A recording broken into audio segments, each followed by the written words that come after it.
नाज़रीन, आपके इंतज़ार का बहुत बहुत शुक्रिया। हमारे दरमियान आज इस वक्त मौजूद हैं ऑस्ट्रेलियन प्रोफेसर टिमोथी वीक्स, जो कि तालिबान की कैद में थे और इस दौरान उन्होंने इस्लाम कबूल कर लिया और उन्होंने अपना नाम जिब्राइल उमर रखा है। हमने एक लंबी गुफ्तगू कर चुके हैं उनके साथ। अब उनसे और उनकी सारी जो तालिबान का उनकी ज़िंदगी जो अगवा के दौरान थी और रिहाई तक, अब उनसे पूछते हैं कि उनके मज़ीद आके क्या मामलात हैं और क्या प्लान्स हैं। Welcome back mister Jibrail. What type of religious books you have been reading during your captivity, and what is your plans now to do? I'm doing a lot of reading at the moment because I'm preparing. I'm writing my book. I have a book contract, so I'll be working on that over the next 6 months to get that completed, and it's going to tell the story of my time in captivity. So you have not been an alien to the Islamic teachings, because you told you that you have been posted somewhere in Muslim countries and you have been teaching there also, and you have a contact with the Muslim societies. So what type of, do you know Arabic that you read Quran, or you use some translation to read the Quran? I can read it slowly. I can read the prayers. So I learned it while I was in captivity. And unfortunately, due to my illness, I haven't had a lot of time to devote. But I do what I can. At the moment, I'm trying to teach myself some basic ayats, like ayat al-Kursi, and I have some very good Pashtun friends here in Australia, and they are helping me also with both my Arabic and my Pashtun. During the periods of the distress, which portion of Quran or which ayat you do read, and it gives you solace and comfort and a spirit to fight? Yes, I remember in particular that there is one that says that Allah never gives us a burden that we cannot bear. Mm-hmm. Yes, it's excellent. So. Mm-hmm. Can you read it in Arabic? Have you any ayat which you have actually taken by heart, and do you remember it? I know. Mm-hmm. Yes, of course. That one I don't know in Arabic, but of course I know the very often recited ayat Qul huwallahu ahad. So what are your future plans of studying Islam? And I've heard that you are fighting the illness of cancer at the moment also, and it also gives you more strength when you are more close to Allah subhanahu wa ta'ala, and when you are more close in the spiritual world. So what are you doing at the moment? What's your routine at the moment? As everywhere in the world, we are quite impacted by COVID at the moment. So our mosques are only open for very short periods of time for prayers. But as I may have mentioned earlier, I go to our local mosque, which alhamdulillah is only 4 blocks away. I go there twice a day to pray. And if I'm unable to do that, I always have a carer with me, and they are Islamic, so we pray together. I am trying to do some studies. I was meeting on a regular basis with the Imam, who is actually from Karachi. Mm-hmm. So he is a lovely, lovely person, and he was helping me with my Islamic studies. But unfortunately, the second wave of COVID hit Australia, and as well with my illness, I have to be very, very careful because I have a very low immune system due to the cancer. You have seen both sides of Afghanistan.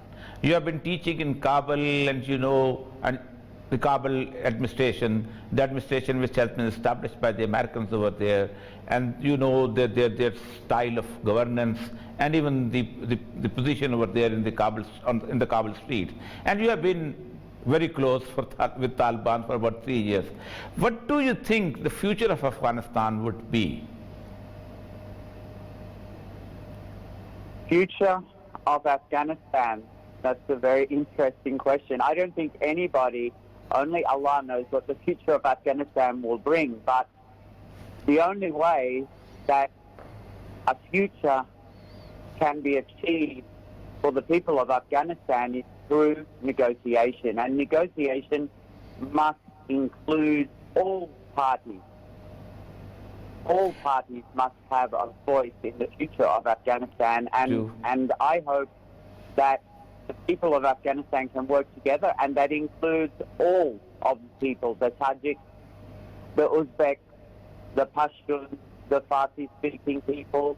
All of them must come to an agreement, because 40 years of fighting has brought no peace to the country, and it will just continue bringing atrocities. So the only way forward is through negotiation.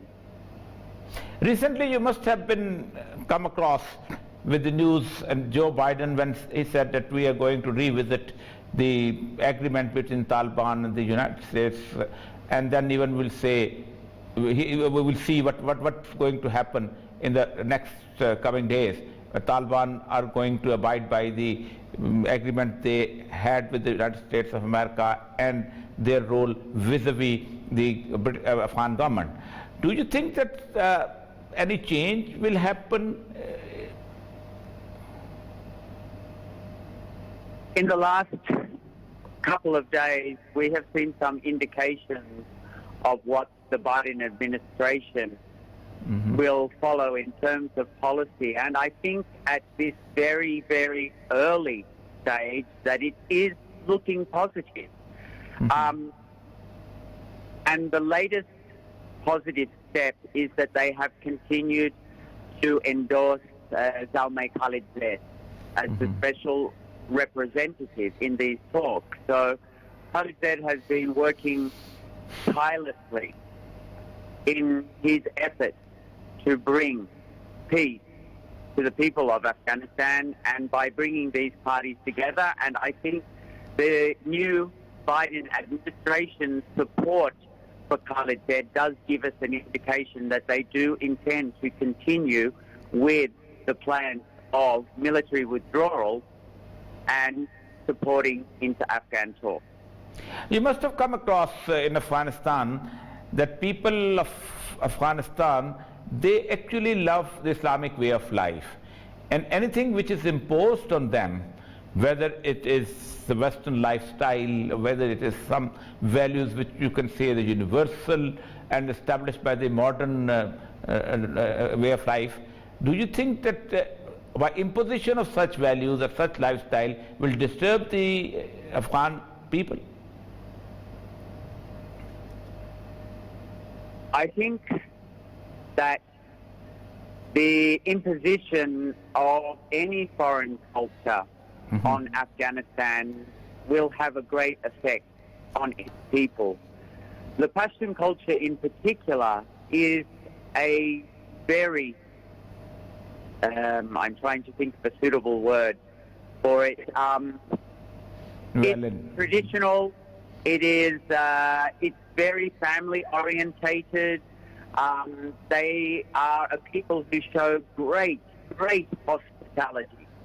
I am often left wordless by the actions of my Pashtun friends here in Australia who are living as refugees within this country, and I will go out for lunch with them and they will not allow me to pay for a single thing. So I think that the Pashtun cultures, the Hazara cultures, the Uzbek, Afghanistan is very much like Australia. It's made up of a great melting pot of cultures, and I think all of these cultures need to have the opportunity to be preserved. Cultures do change over time, but that needs to be done in an organic process and not force-fed upon a people. Thank you. Thank you very much. Thank you very much, Mr. Ibrahim. It's a pleasure to be with you and to have you as our guest. You are the most honored person as far as any person living on the globe, any Muslim living on the globe. You fought a big war against all odds for 3 years, and then you became near to Allah subhanahu wa ta'ala. Thank you very much. Assalamu alaikum wa rahmatullahi wa barakatuh. नाज़रीन, आज हमारे दरमियान एक ऐसी शख्सियत मौजूद थी کہ جنہیں 2016 میں طالبان نے اغوا کیا اور پھر وہ ان کے پاس ان کی قید میں 3 سال تک رہے۔ اس دوران بہت کچھ بیتا، وہ جیل میں تھے اور دنیا پہ ایک بالکل مختلف قسم کی صورتحال چلی آ رہی تھی۔ داعش لوگوں کے گلے کاٹ رہی تھی، اور یہاں تک کہ اس زمانے میں اس برطانوی جرنلسٹ کو بری طرح قتل کیا گیا تھا اور ایک خوف کا عالم تھا۔ یہ خوف اگرچہ کہ وہاں اندر نہیں تھا، لیکن ان کے ساتھ نیگوشیٹ کرنے والے، گفتگو کرنے والوں کے دلوں میں یہ تھا کہ ایک نہ دن کسی نہ کسی طور پہ یہ ہوگا۔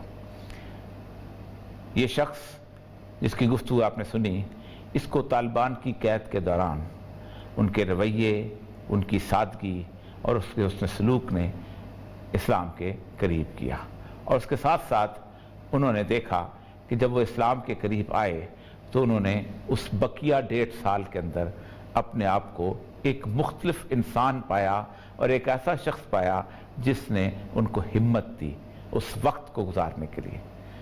آج وہ ہمارے درمیان موجود تھے۔ یہ بتاتا ہے کہ مسلمانوں کی 1400 سال سے لے کے آج تک اپنے قیدیوں کے ساتھ، ان لوگوں کے ساتھ کہ جو ان کے زیر سایہ یا ان کی نگرانی میں آ جائیں، ان کا حسن سلوک کیسا ہوتا ہے۔